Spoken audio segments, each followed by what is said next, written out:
wabarakatuh. Nama saya Azahra Kania Raja dengan NIM 016.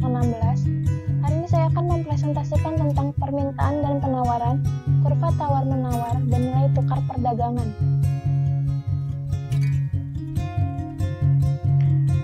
Harga relatif equilibrium setelah perdagangan berlangsung. Analisis parsial. Kelebihan penawaran excess supply dari suatu komoditi atas dasar equilibrium sebelum perdagangan berlangsung akan mendorong negara tersebut untuk mengekspor kelebihan komoditinya. Sebaliknya, kelebihan permintaan excess demand dari suatu komoditi yang harganya lebih rendah daripada equilibrium sebelum perdagangan berlangsung akan mendorong negara tersebut mengimpor komoditi tersebut dari negara lain, sehingga dari kurva tawar-menawar dapat dijelaskan bagaimana permintaan impor dan penawaran ekspor dari komoditi.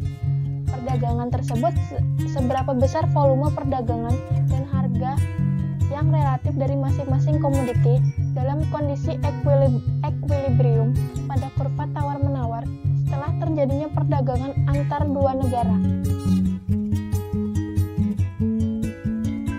Pada kurva, jarak antara B ke E merupakan ekspor komoditi, sedangkan jarak antara B ke E merupakan impor komoditinya.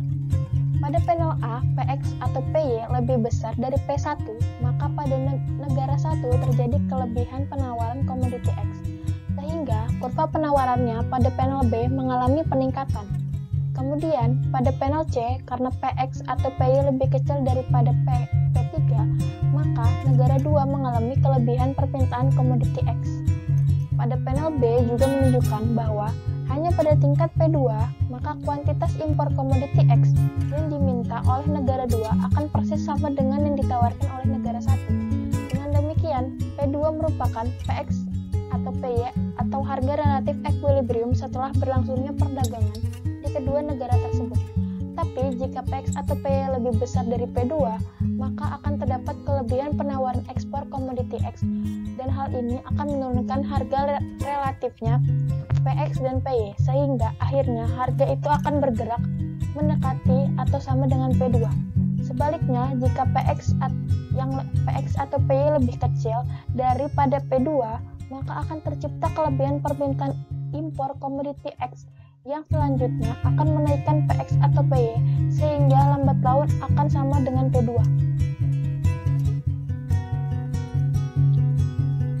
Kemudian kurva tawar-menawar. Pada dasarnya, kurva tawar-menawar suatu negara memperlihatkan seberapa banyak suatu negara bersedia menyediakan komoditi ekspornya untuk memperoleh komoditi impor dalam jumlah tertentu.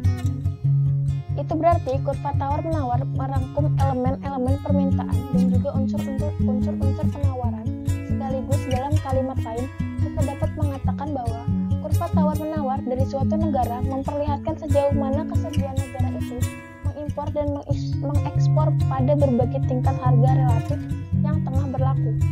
Kurva tawar-menawar dari suatu negara dapat diturunkan atau diderivasikan secara lebih mudah dan bahkan akan agak informal apabila dibandingkan dengan derivasi kurva batas kemungkinan produksi dari negara bersangkutan atau perumusan peta-peta indifferentnya.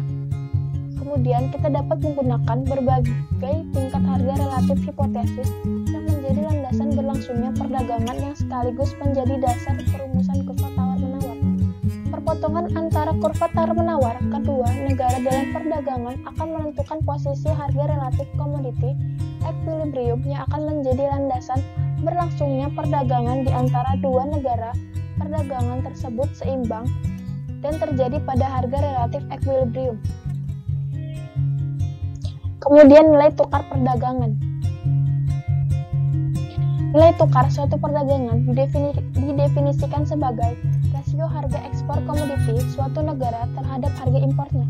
Nilai tukar perdagangan ini merupakan kebalikan dari nilai tukar negara lain yang menjadi mitra dagang. Jika komoditi yang diperdagangkan lebih dari dua komoditi, maka kita harus menggunakan indeks harga ekspor terhadap harga impor dan mengalikannya dengan angka 100% untuk memperoleh nilai tukar perdagangan. Model Ricardo menunjukkan bahwa kemajuan teknologi di satu sektor perekonomian memperluas kemungkinan produksi suatu perekonomian negara satu mengalami pertumbuhan pada sektor ekonomi yang sangat bias terhadap komoditi X, sehingga outputnya meningkatkan pada harga relatif tertentu dan dalam waktu bersamaan output komoditi Y-nya menurun. Dengan demikian, bagi dunia secara keseluruhan, output X secara relatif terhadap produk Y akan naik pada tingkat harga tertentu. Dan sementara itu, kurva penawaran relatif dunia akan bergeser ke komoditi X. Pergerakan ini akan mengakibatkan harga relatif X yang pada dasarnya mencerminkan buruknya nilai tukar perdagangan negara satu dan sebaliknya. Membaiknya nilai tukar perdagangan bagi negara dua yang mengandalkan ekspor komoditi Y. Dalam hal ini diperhatikan bukan adanya pertumbuhan ekonomi, melainkan kepada adanya pertumbuhan ekonomi bias. Jika negara dua mengalami pertumbuhan ekonomi yang bias terhadap X, dampaknya kepada kurva penawaran relatif dan karenanya juga kepada nilai tukar perdagangan akan sama. Kemudian pada sisi lain, pertumbuhan ekonomi yang bias terhadap Y, baik itu di negara satu atau di negara dua, akan meningkatkan harga relatif X. Peningkatan ini merupakan perbaikan nilai tukar perdagangan bagi negara satu dan penurunan nilai tukar perdagangan bagi negara dua.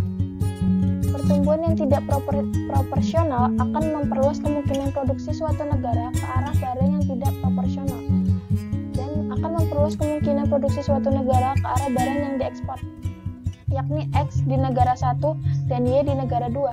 Dan semuanya ini merupakan pertumbuhan yang bias terhadap ekspor. Sedangkan pertumbuhan yang bias terhadap barang yang diimpor merupakan pertumbuhan yang bias terhadap impor.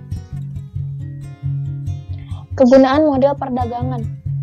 Manfaat dari model perdagangan ini yaitu menelaah pengaruh-pengaruh yang ditimbulkan oleh perubahan kondisi penawaran dan atau permintaan di suatu negara terhadap nilai tukar perdagangannya, volume perdagangan, serta keuntungan yang akan diterima oleh masing-masing pihak yang melakukan perdagangan. Dari perdagangan, departemen diidentifikasi sumber keunggulan komparatifnya, mengungkapkan dampak-dampak yang ditimbulkan oleh perdagangan internasional terhadap tingkat hasil atau pendapatan bagi masing-masing pemilik faktor produksi di kedua negara yang mengadakan perdagangan. Sekian presentasi dari saya. Assalamualaikum warahmatullahi wabarakatuh.